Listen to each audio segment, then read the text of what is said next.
On voit maintenant cette question. Que faire des biens appartenant aux malfaiteurs saisis et confisqués par la justice? Deuxième épisode de notre dossier.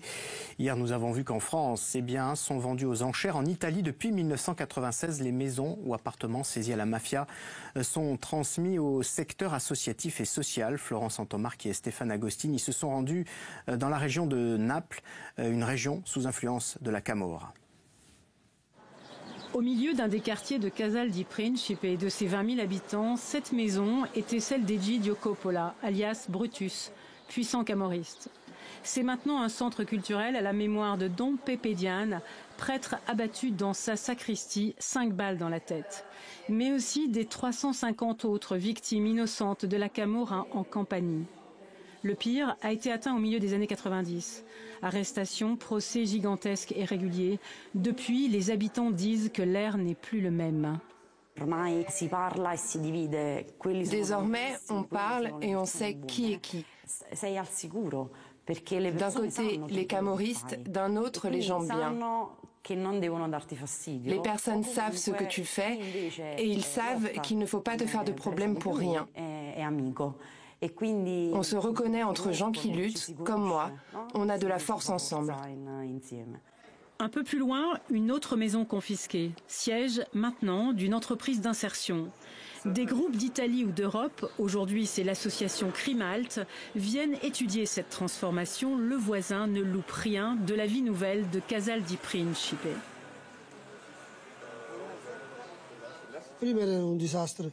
Avant, c'était un désastre. C'était un vivier de la Camorra ici. Ma concretamente che voleva dire? Che si passava? Diceva era Il se passait un peu de tout, il vaut mieux ne pas en parler. Depuis, c'est du chocolat qu'on fabrique ici. C'est samedi et la responsable explique, vidéo à l'appui, les 5 ouvriers et ouvrières du labo sont handicapés. Parce qu'en Italie, la loi donne priorité à l'insertion sociale pour les projets des biens confisqués.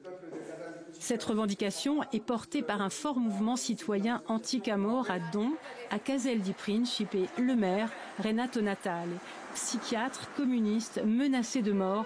Son élection en 2014 a marqué un tournant inespéré. Dans son très sobre bureau, il compte près de 70 biens confisqués. Lui préfère dire libérés. Ici, nous avons fait l'école maternelle.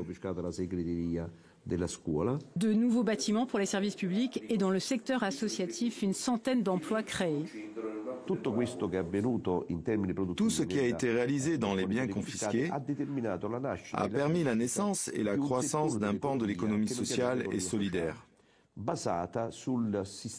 fondé sur la coopération et pas sur l'oppression. C'est par essence une alternative à l'économie criminelle qui avait fini par pénétrer toute notre vie sociale.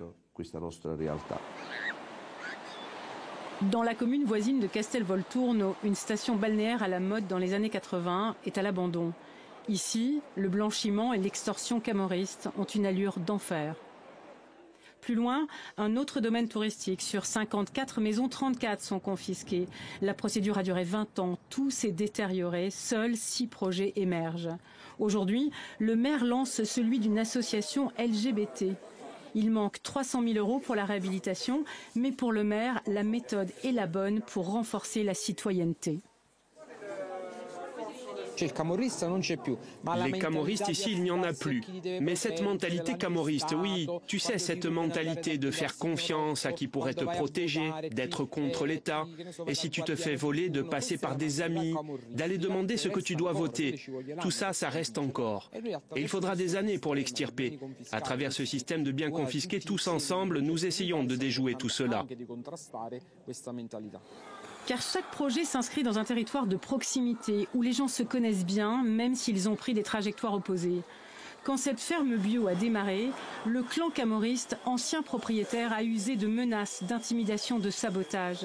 Si Mako, avec d'autres, a occupé le terrain, il sait ce qui est en jeu pour les criminels.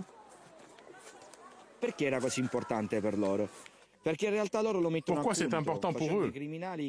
La prison, ce n'est pas un problème. Les criminels acceptent même que l'État prenne leur patrimoine, mais ils ne veulent pas perdre ce lien avec le territoire.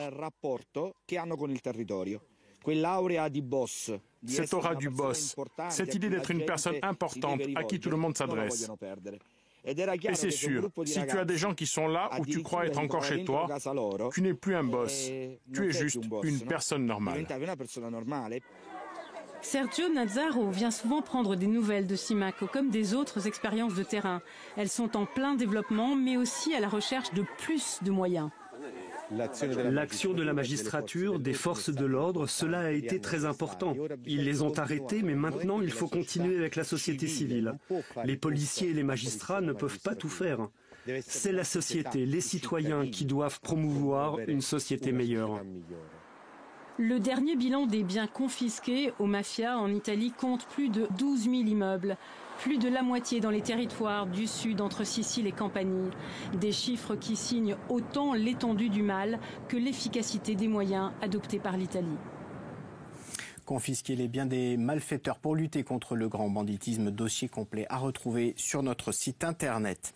Un tour de Corse à la voile pour aider des blessés, des traumatisés de guerre à se reconstruire. Depuis 4 ans, une association accueille des soldats, leurs familles, mais aussi des veuves de militaires à bord d'un voilier pour une semaine de régate. Pierre Nicolas et Daniel Bonsard ont embarqué avec eux le temps d'une journée. Ils devaient